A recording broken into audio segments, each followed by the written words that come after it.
welcome to Above Replacement Radio. I am your host, Chris Gianta. You know what Christy Mathewson wasn't worried about? SIERA.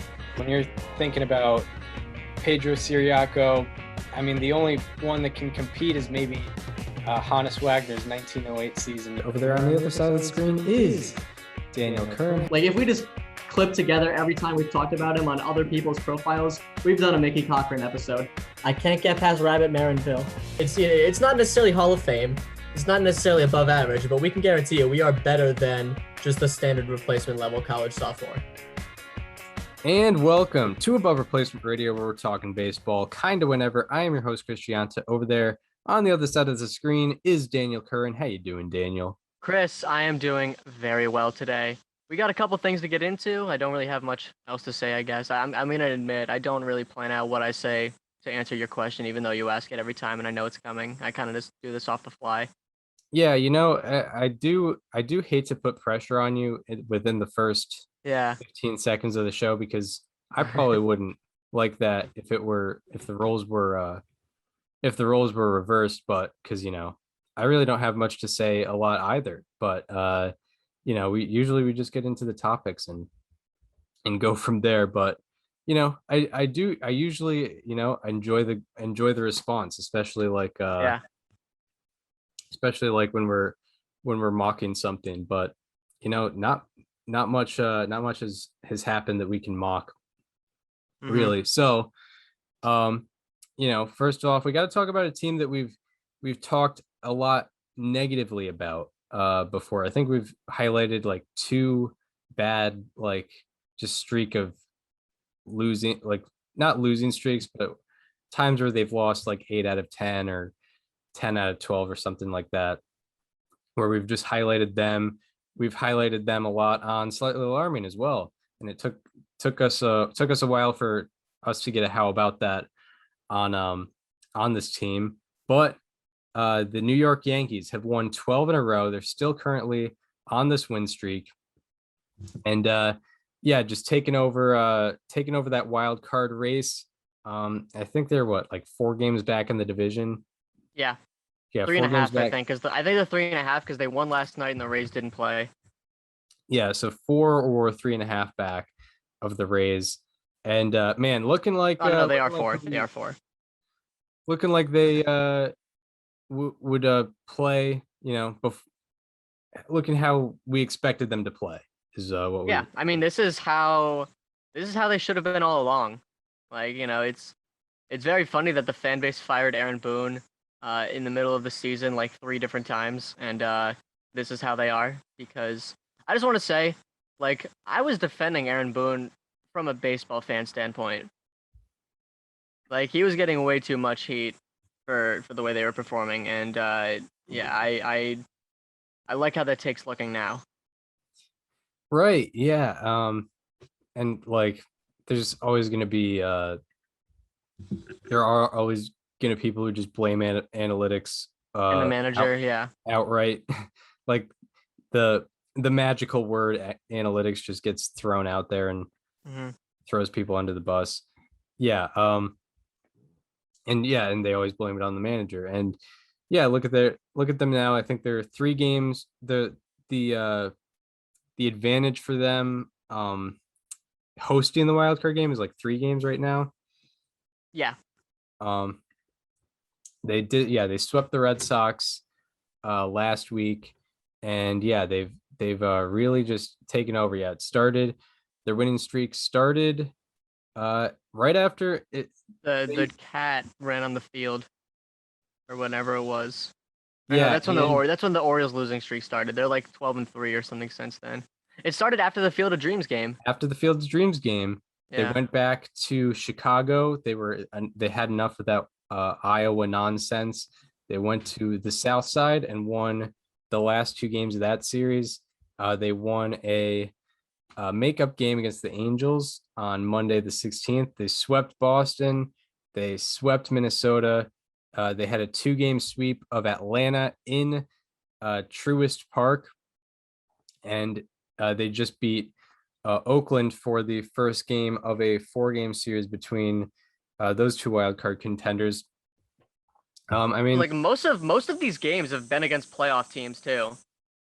Like the oh, White yeah. Sox, the Red Sox, the A's, the Braves.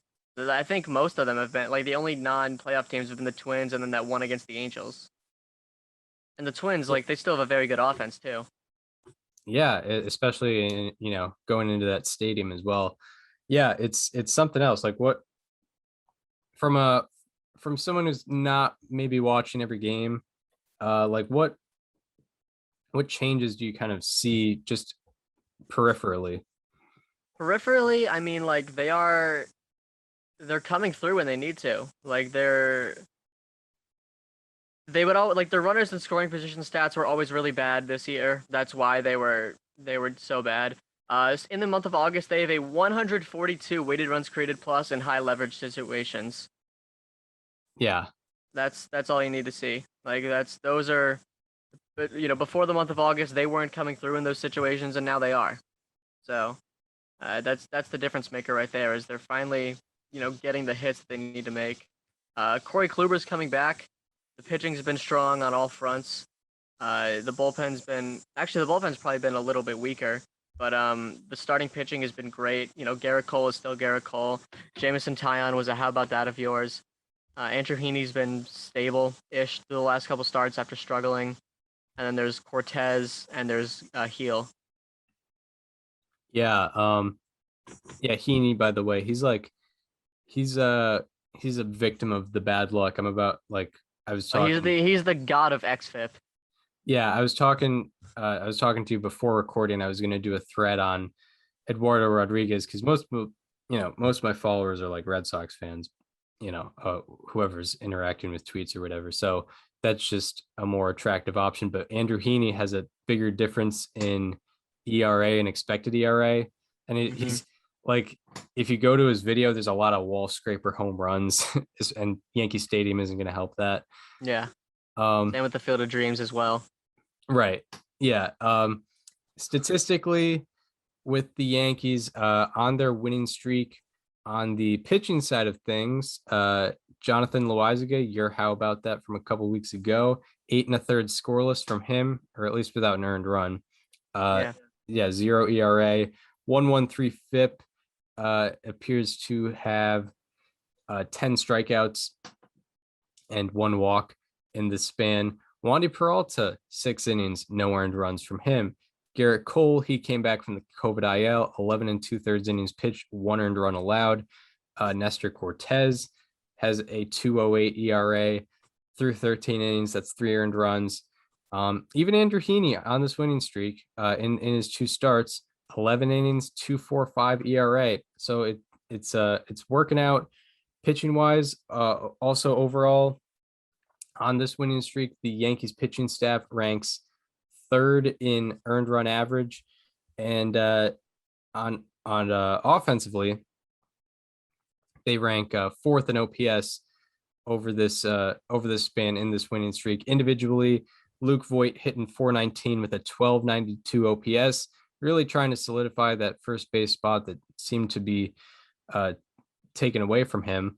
Giancarlo Stanton hitting 333 with the 1217 OPS. I got to see a 440 footer in person that he hit on this winning streak. Aaron Judge hitting 342 with a 1069 OPS. Even Brett Gardner 835 OPS. Joey Gallo, he's improved a little bit. He's got an 840 OPS on this winning streak.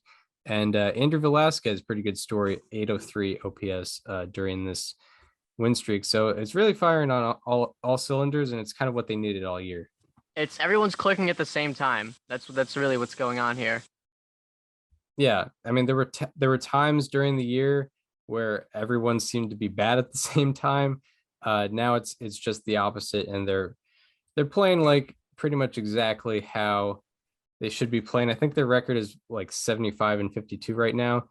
If you told me before the season that the Yankees would be 75-52 before the year, I'd be like, that sounds about right. That's kind of where you would expect them to be. Maybe not the exact route that they took, but that's kind of where you would expect them to be. So yeah, and I guess with questions, I mean, where do they rank in terms of like in terms of where we see, like the American League power rankings heading into the playoffs, like how are they're probably right up there with the White Sox, Astros, and Rays in terms of postseason threats. Well, I'm going to be honest. I'm not going to be convinced on the White Sox until they do something in the playoffs because I've referenced their record a lot against teams with a winning record. They struggle a lot. The Yankees own them this year. On paper, I'd say the Yankees are better than the Tampa Bay Rays, but I mean, looking at the Rays on paper just isn't fair. You can't do it because that's just not how they are. Yep. The Rays don't play on paper, which is, they like you could probably say going into last year's postseason that the Yankees are better on paper than the Rays. Yeah. And the reality is that's just not the way to look at it with them. So, I mean, on paper, like they're right up there with anyone. Like they're right up there with the Astros, the White Sox, pretty much anyone who could be going into the postseason, really. Yeah, I believe DJ LeMahieu's quote heading into last postseason was, "I think we have the best roster in baseball." But like, it's on paper. You're supposed to say that, yeah. You're supposed to say that, and the Dodgers had a way better roster anyway. But I put their paper roster over the Rays, but management. The Rays are just gonna outsmart you. Yeah, management and bullpen. Mm-hmm. That'll change things. It's amazing what the Rays have been able to do without Tyler Glass now. And after losing Snell and Morton in the offseason. Literally their three-man rotation from last year, just all not on the roster right now and probably will not be. Oh yeah, Tyler Glass was getting Tommy John. Yeah, will not be for the next 2 years at least. Yeah, and they traded Rich Hill. Yeah. Well, to be fair, his spin rate had gone down since the crackdown. Yeah, but he was a guy that was able to give them like 4 or 5 innings every 5 days. There has been talk about like what their playoff rotation looks like this year. It's like Michael Wacha, like Drew Rasmussen, Luis Patino, Ryan Yarbrough. Yeah, who's that guy? Shane McClanahan. Yeah. Yeah. But you know what? They're not focused on starting pitching. Like those guys will go 5 innings each, and that's okay. That's what they're supposed to do. And then the stable will go from there. But I mean, it is. I think it's more feasible this year than it was last year to say that the Yankees could beat the Rays in a playoff series. Yeah. Oh yeah, for sure. Especially given potential momentum. Obviously, we do have more than a month left in this season that we have here, but yeah, it is more feasible. Also, given like the Yankees have guys coming back, the Yankees offense, and I don't want to like jinx them or anything, but the Yankees offense has been surprisingly healthy, especially coming from Judge and Stanton. So if you have the pessimist point of view would be that they're due. The optimist point of view would be that they figured out their health. Yeah. So if you have both of them in the playoff lineup, because I believe Stanton was kind of like on and off in last postseason, right? Mm-hmm. Well, last postseason he was great. Yeah. But he got hurt in the regular season.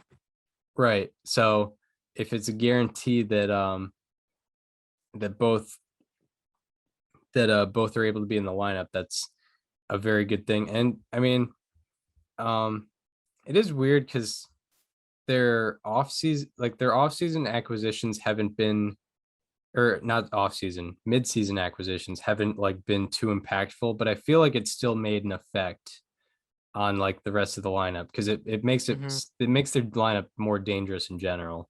Yeah, like there's no one you can really, like if you're gonna intentionally walk someone in that lineup, you're gonna face the same guy. Yeah. Pretty much.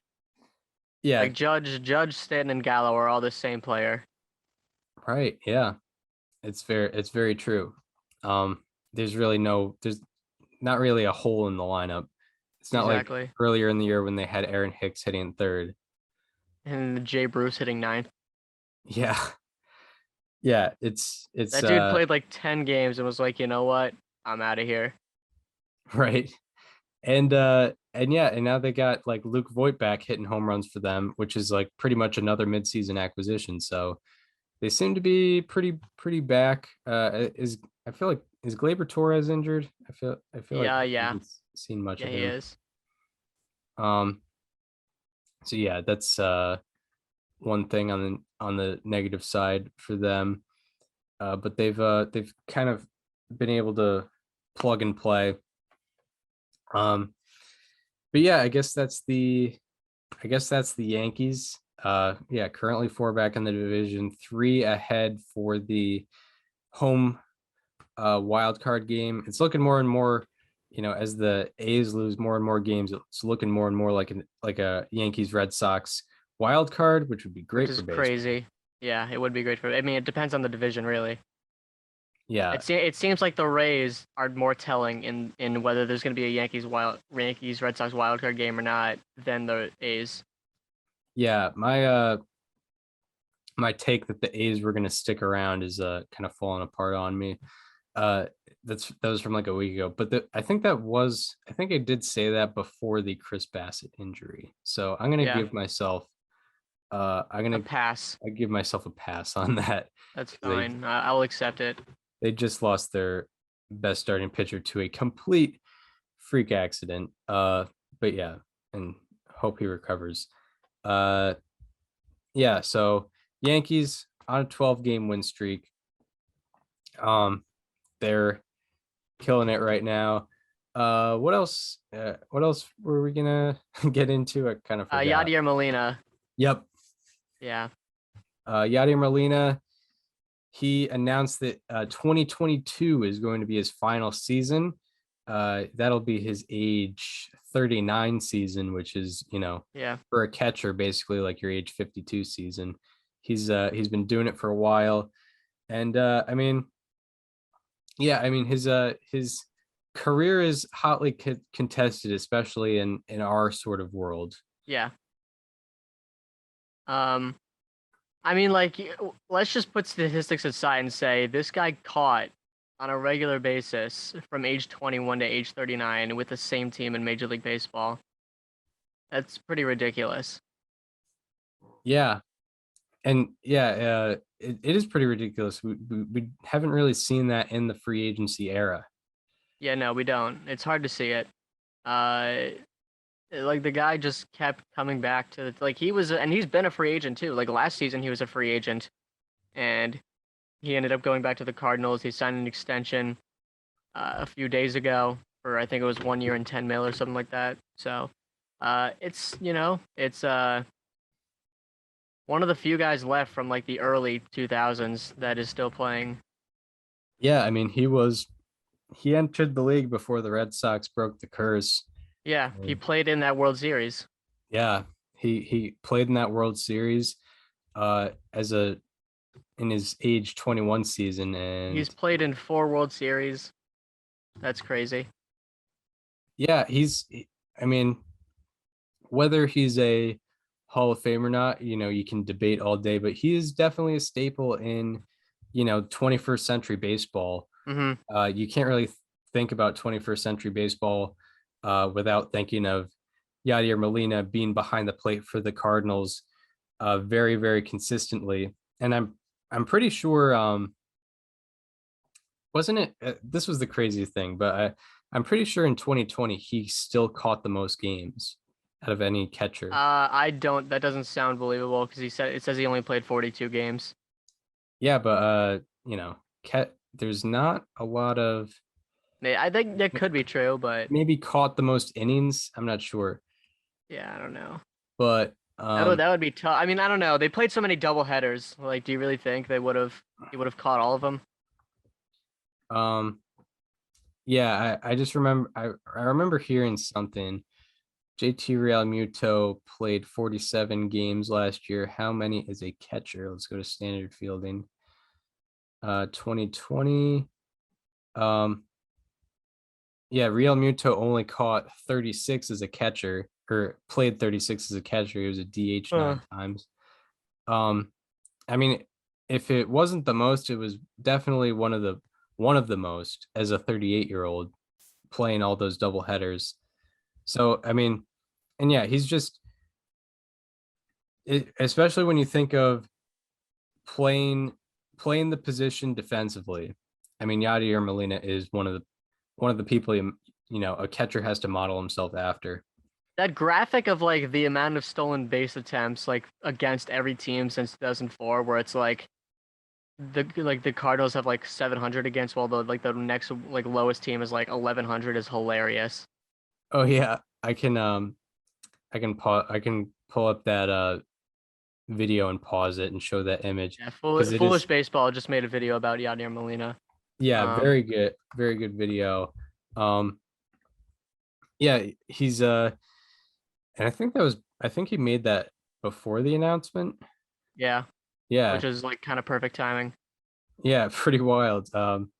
Does well for the algorithm for sure. Hmm. Um, yeah, Molina, he's definitely, and he's also part of the legendary, trio of Jose, Benji, and Yadier Molina. Yeah. Well, I just do want to quick say Yasmani Grandal played 55 games as a catcher in 2020. Okay, maybe it was I I hate to like, maybe it was National League. Maybe it could have been. I don't It know. could have been.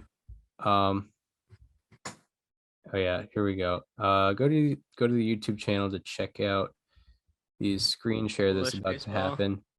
So yeah, as we can see here, this is all of the stolen bases that every team has allowed since 2004 or 2005 or something like that.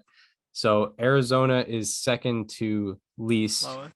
and then you got St. Louis dropping off about 400 stolen bases less allowed. Pretty amazing. Yeah. And I'm sure people saw it when Colton Wong took second base, like took the actual base out of the ground Had him sign it. after stealing off of Yadier Molina.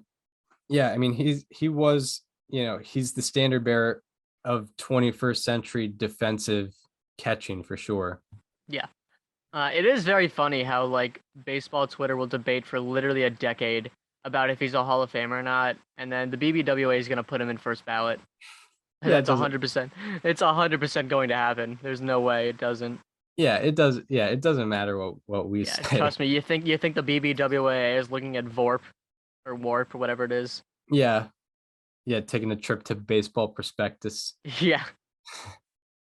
Yeah, come on now. You think John Heyman's doing that? Right. It's Tom Verducci. Yeah, Tom Verducci's definitely not doing that. Right.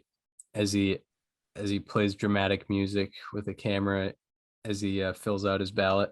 That was I love that he's still getting heat for that. It was so bad. Like if he, I would forgive it more if he did that and voted in like 10 guys and voted in the He steroid voted guys. 3 people. Yeah. And then he ended up by being like, "Was this the year that I voted for the steroid guys?" No. Yeah. He threw up a just a dusting of hope for people like Yeah. us, and no, he's like, yeah, we'll think about that next year in their last No, we year. won't. We won't think about it next year. You already know I'm not doing it, and you know I'm gonna do the same thing with Ortiz and A-Rod too. Yeah, It's so funny because during the Field of Dreams game, when he had like that straw hat and like the very like old timey looking outfit, like that's exactly how people see him when he fills out his ballots. yeah, and honestly, before that, before he filled out that ballot for everyone to see, I did not know he was like that type, but yeah, I Oh think yeah, no, he's been that type for forever. It's very weird. He's not on social media either, so it's like right. his space to defend himself is within the column. Yeah. And he had Old that piece school. recently that I sent to you about the Rays, where he like, I don't know if you've noticed this, but like around this time of year, every single year, someone will write a hit piece about the Rays because they don't like how they do things because it's non-traditional. Right. And this year it was Tom Verducci. Yeah, I mean, like how can you criticize a team with that low a payroll who is about to make the playoffs for the third consecutive year and Yeah, and they're about potentially to win have they're about to win 90 games for the fourth straight year too. yeah, Well, I guess okay, not really because 2020, but like they would have won 90 games in 2020 had not for the pandemic and the shortened season. yeah, and they could have the best record in the American League 2 years in a row. Exactly. I mean, But yeah, to be it's fair, he just did say like if this is a model for winning, then like the players association should be concerned. Which yeah, like I don't think but like the focus on it was very wrong. Like I said like if you're gonna talk about like the injuries for the pitchers, like, and if that's gonna be like the focal point around your column, then like there is a fair criticism to be made. But like he glanced over it and was like, "Yeah, but they just use a bunch of pitchers. It's bad." right. Which is like, if anything, like we criticize teams for how they run their minor league systems all the time. The Rays are bringing more people out of that system than anybody else. Yeah, they might not be paying relievers 15 million a year to, do that for them, but they're getting a lot more guys getting, league minimum. 530 thousand a year. Yeah. So, and also 29 teams are not running their system like the Rays. Yeah. The Dodgers are still going to have, a $280 million payroll and do things similar to the Rays, except with money. By the way, speaking of like columns that came out this week, Bob Nightingale had a piece where like the headline was like the payroll discrepancy in baseball has become laughable. And that's true, but the focal point was around the Dodgers and like shaming them. It's like, dude, the Dodgers are the ones that are just using the system to their advantage. Like why are you like shaming them? Right. Yeah. Why? Like shift Man, shift that to the Guardians, shift that to the Pirates. Like talk it's about the teams that are allowing the Dodgers to run on an unfair system like that. it's so old school to criticize an organization giving players more money. Yeah. It's like And the Dodgers are using the system to their advantage to trade for Trey Turner and Max Scherzer to add to their already embarrassment of riches. This is unfair. The Dodgers shouldn't do this, even though they can, and they have the farm system to do so. yeah, we got guys like Paul Dolan and Bob Nutting running things right, running things fairly. Yeah. It's ridiculous. Like I saw a graph where like the net worth of Bob Nutting has gone up like substantially over the past like 5 years. Like it's like nearly doubled. And like he's spending the same amount on the team that he was 5 years ago. Right. Yeah. Like that tells you everything you need to know. Yeah, for a lot of these owners, it's just a business venture. Shout out to I forget, the Dodgers have a weird ownership group going on, but shout out It's to like all of them Magic for Johnson, and I mean Magic Johnson is sort of the face of it because he's like extremely well known. yeah, But but yeah, they he's do have like a weird.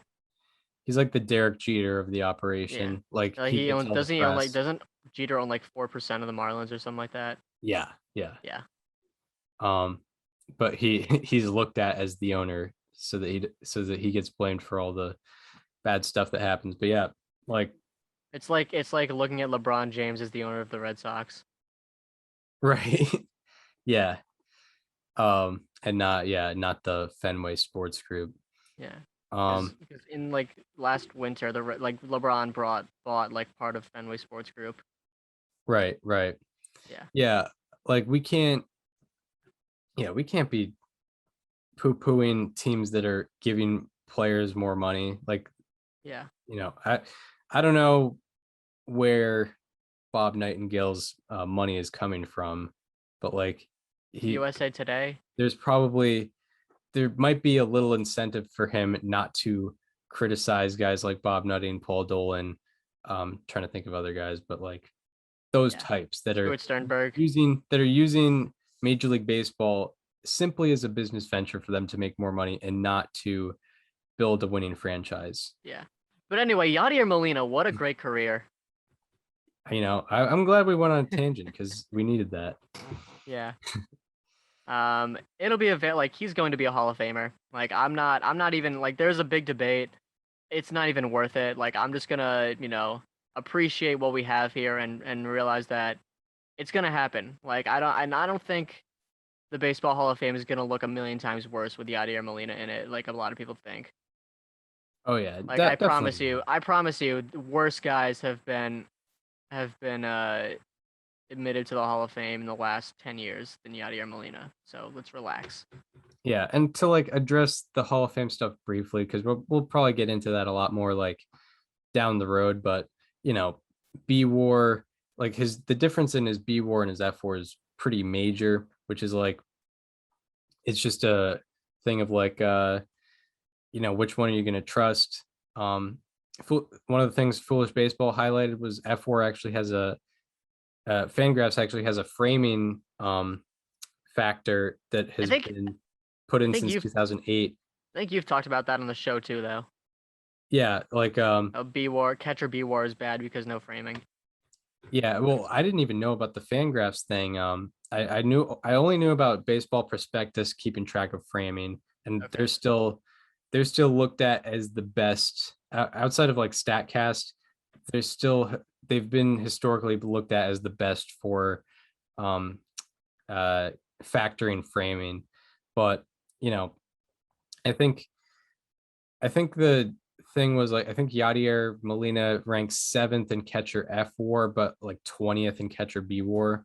So that's something to consider. But like that's a conversation to have down the road when that career is over, because it won't be over until the end of 2022.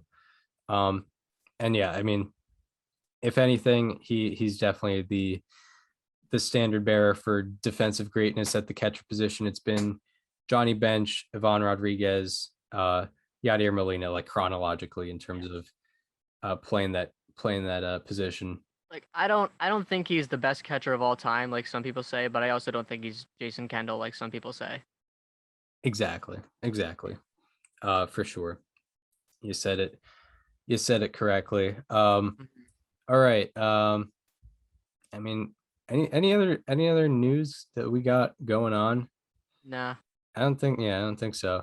So yeah, it'll probably be a bit of a shorter one. It is the end of the week, so not as much news is going to happen. I hate opening up the wrong tab in my thing because of the I'll click back to Zoom and then I'll just open up Premiere Pro on accident. Oh, nice. It's just annoying. And then Premiere Pro takes forever to load and it just takes up my screen. It's not great. But now we get into players to highlight for players or subjects to highlight for good and bad reasons. We'll start off with our Monday or Friday, August 27th, 2021 edition of How About That? Who do you got to highlight for us today?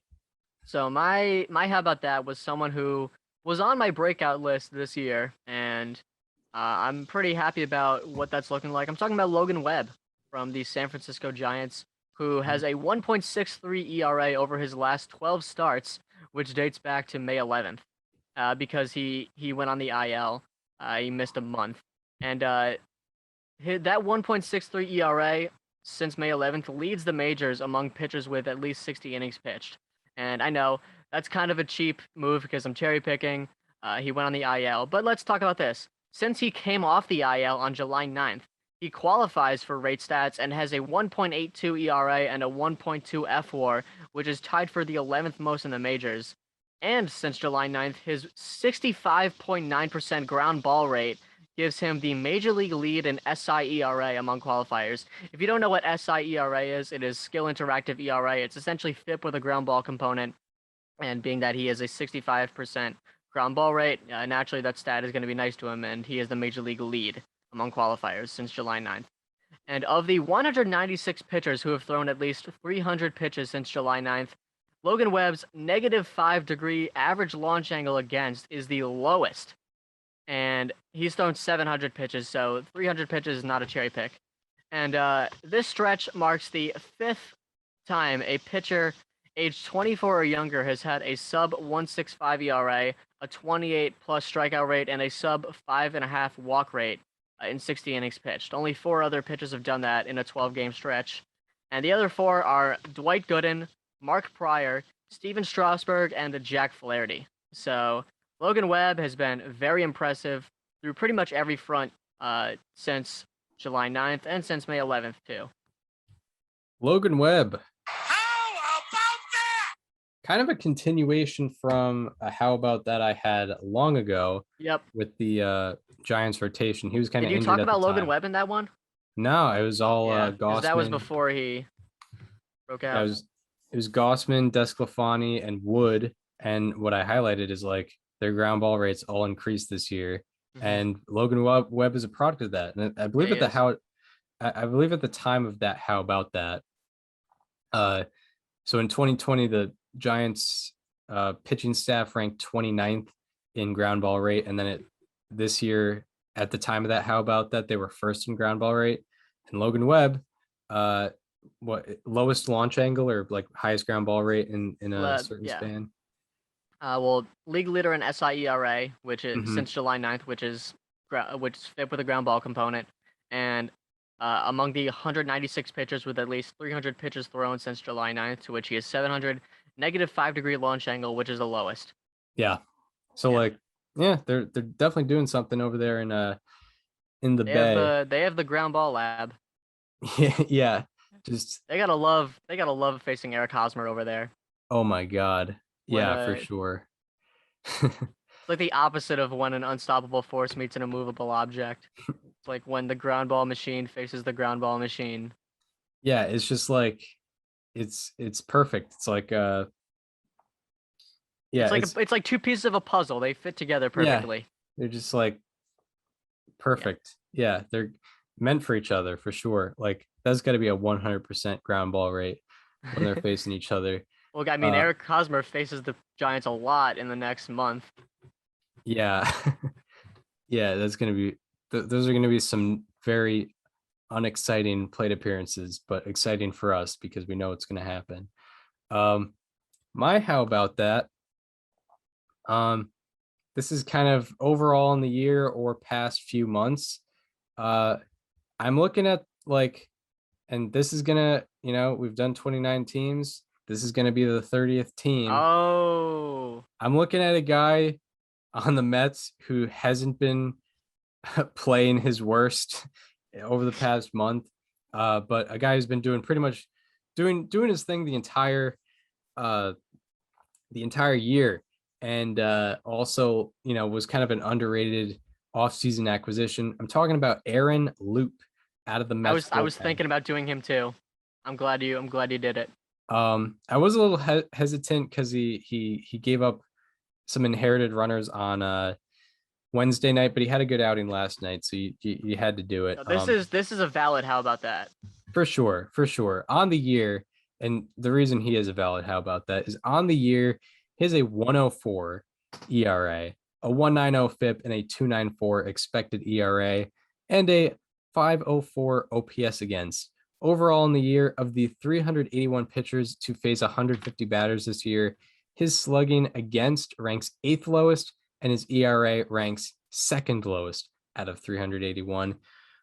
And in his last 36 appearances since about the end of May, he has allowed 1 run in 32 innings pitched with an OPS OPS against below 400, which I did not update since before last night, but it's very, very good. And of the 364 pitchers to face 100 batters in this span, this 36 appearance span for him, he has the 3rd lowest WOBA against, 2nd lowest slugging against, and the lowest ERA out of 364 pitchers. On Wednesday night, he did allow a double to Brandon Crawford, but that was to snap a streak of 76 lefty batters in a row, not to get an extra base hit off of Loop. It had been 348 days since his last extra base hit allowed to a lefty, and he was pitching the entire time. No, I don't think any IL stints in there. He had pitched about 50 innings in that span. So crossing the last team off the list finally as we approach September. So Aaron Loop. How about that? Real quick, what did you say his whip was? I didn't get into whip. His FIP was 190. Okay, I thought you said whip. I was like a 190 whip. That's like, not good. Maybe I said it accidentally, but yeah, Yeah. if I did say whip, I meant FIP. He's not giving up 2 base runners per inning with a one. And still has a 1.04 ERA. Yeah, he's like, I can only pitch with runners in scoring position. I'm sorry. His average against with runners in scoring position is 0.05. Yeah. It's Yeah. 0.005. Yeah, he's And the OPS against is below 100. like he lives for the high leverage situation. Yep. Yeah, so shout out to him. And shout out to us as a team. We set a goal at the beginning of the year to cross off every team off the list for how about that? And we just did that. Yeah, we did. And now we go from the highs to the lows, talking about players or subjects that have been underperforming. So for our Friday, August 27th, 2021 edition of Slightly alarming. what do you got for us today? So my slightly alarming came off the injured list about a month ago, a little over that actually. And since then, he has been struggling. I'm talking about Justin Upton of the Anaheim Angels, who since July 22nd, when he made his return, is slashing 140, 213, 267, 480. Of the 193 players with at least 90 plate appearances since then, his 213 OBP is tied for dead last. His exit velocity before this stretch was 91.7 miles per hour, and it is now 85.4 miles per hour. It has gone down almost 6.5 miles an hour. That is a pretty dramatic drop. And his barrel rate has also gone from 13.1% before this stretch to 8.6% during the stretch. So he's not been hitting the ball hard. He's just not. And he's also been striking out a lot. He's not walking as much. His big problem has really just been he is not hitting the ball hard, and the results have shown with it. Yeah, very interesting. Justin Upton. Slightly alarming. I'm trying to see what his injury was, seeing if it could be anything that could Would be related. be related. Back injury. Yeah. Yeah. I mean, that's something that tends to linger. So maybe it's a health thing, or maybe it's just he's just not able to get the barrel on the ball the same way. Only 1 year left on his deal after this year, so that'll be the end of that mess in Anaheim. My slightly alarming was a midseason acquisition, an all-star, a starting all-star this 2021 all-star game, and he has not been the same guy in his new city. I'm talking about Adam Frazier, the starting second baseman at the National League All-Star game, or at the MLB All-Star game for the National League. In his time with San Diego, he is hitting 227 with a 540 OPS and 105 plate appearances. Since joining the Padres, he ranks 157th out of 163 in slugging and 155th in OPS. And I may have identified the problem. We mentioned this guy before in the show. He tends to come up as a meme. Adam Frazier might be hanging out too much with Eric Hosmer, because as a Pirate this year, Adam Frazier had a ground ball rate of 37.5%. That was 114th highest out of 144 hitters with 200 plus batted balls. So he was on the low end of the ground ball rate spectrum. As a Padre, his ground ball rate is 54.8%, which is 13th highest out of 200 hitters with 50 plus batted balls in this span. So he's gone from a very low end of the spectrum in terms of ground ball rate to one of the highest. And his average launch angle has gone from 15 to 5 since joining the Padres. So That's bad. So I don't know. Is it a thing where like the Padres are encouraging him to hit ground balls, or is he just not seeing the ball as well? I mean, there's no way the Padres would encourage him to hit ground balls. Yeah, I mean, maybe he has forged a friendship with Eric Hosmer. He's and I mean, to be fair, I mean, if he's playing second and Eric Hosmer's playing first, like they're pretty close together on the field. Like Eric Hosmer has some sort of like radioactive energy that just like comes on Dead Frazier, and he can only hit the ball on the ground. Yeah, instead of like passing COVID around the clubhouse, Hosmer just passes around low launch. A much worse disease. Yeah. Yeah. There's no vaccine for that, unfortunately. Yeah, no, definitely not. So if there was a vaccine for that, and there was Major League Baseball would have to imply like a 100% rule instead of an 85% rule. Every player would get it. Exactly. Yeah, that would be. You know what? That's how Major League Baseball should have just marketed the COVID vaccine. Yeah. Yeah. It will improve ground ball rate as hitter. Improve your barrels. Adam Frazier. Slightly alarming. His ground ball rate is going up over 17%, 17 percentage points since joining the Padres. I have no idea what's going on there. And paying a price. He was second in the National League in average when he came to San Diego, and now he's hitting 227. Not the best. So those were our players and subjects to highlight for good and bad reasons.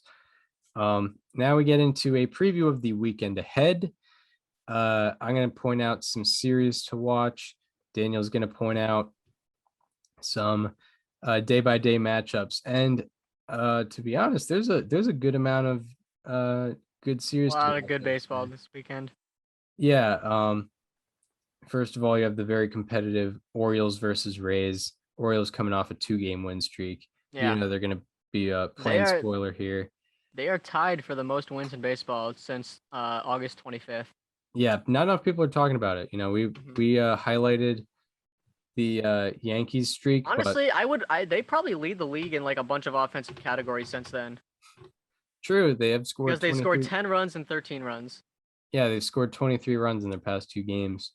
Averaging about 11.5 runs per game. Yeah, they might lead in that. I'd say there's 2 really good series to look at. First one is on. It's good for baseball fans because it's an East Coast one and a West Coast one, and it's actually both one coastal team traveling across the country either way. So this weekend you got Braves Giants. Braves arguably the hottest team, the hottest team in the National League, even though they just lost 2 to the hottest team in baseball. But a very streaking team. They're facing the Giants, who have the best record in all of baseball, 83-44. So that's going to be a great series. You have a great pitching matchup, which is probably going to be matchup of the night tonight on Friday.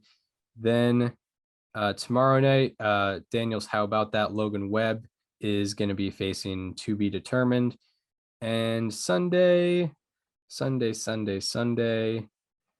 we have no announced starters yet. And then the other series to watch is a battle of 2 wild card contenders. You have another very good pitching matchup tonight on Friday. Then you have Frankie Montas versus Nestor Cortez on Saturday. And then Sunday, from A's Yankees, it's going to be Sunday Night Baseball with, I think, Paul Blackburn versus Jordan Montgomery. So if the A's can get it together somehow and make up some ground in the wild card, that would be a good series for that. But this could be a series where the Yankees really break away and the A's just become more of a non-factor, and it's looking more and more like it could be that way, but it can change. So what do you got for day-by-day matchups? Just some numbers on the Orioles. Going back to August 25th, when their win streak started, they, as a team, are slashing 343, 427, 614 with a 181 or weighted runs created plus. You don't want to mess with this team right now. So they got their ace, Matt Harvey, 2013 Cy Young candidate, Matt Harvey, going for them tonight. So that's going to be interesting. Going against Shane McClanahan, he's going to have to be damn near perfect tonight. If you're going to beat, the Dark Knight, Chris. Oh, yeah. Yeah. Yeah, like the movie. Exactly, but it's Matt Harvey. Yeah, this ain't no movie. This is real. You Yeah, got no. that. You got that 96 coming right for you. Probably more like 93 now. So tonight you have hits per 9 merchant Eduardo Rodriguez going for the Red Sox against the Guardians. You have Aaron Nola going for the Phillies against the Diamondbacks. The Phillies need a win desperately. For some reason, they just cannot beat Arizona. You have the aforementioned Shane McClanahan going for the Rays. You have Wade Miley and Zach Thompson facing each other in Reds Marlins. You have Steven Matz pitching for the Blue Jays. You have Dallas Keuchel pitching tonight in the Chicago series in guaranteed right field. You have Eric Lauer pitching tonight for the Brewers. He's been an unsung hero, like I mentioned before. You have Joe Musgrove pitching for the Padres against the Angels. They need a win desperately. You have Kyle Freeland going against the Dodgers. He has been a lot better lately, and not a lot of people are talking about that. You have Garrett Cole versus Sean Manaea in Yankees and A's. And then the matchup of the night comes to you from Giants Braves. It really could go either way with Garrett Cole, Sean Manaea, or Kevin Gausman, Max Fried. Max Fried has been doing a lot better since he came off the injured list.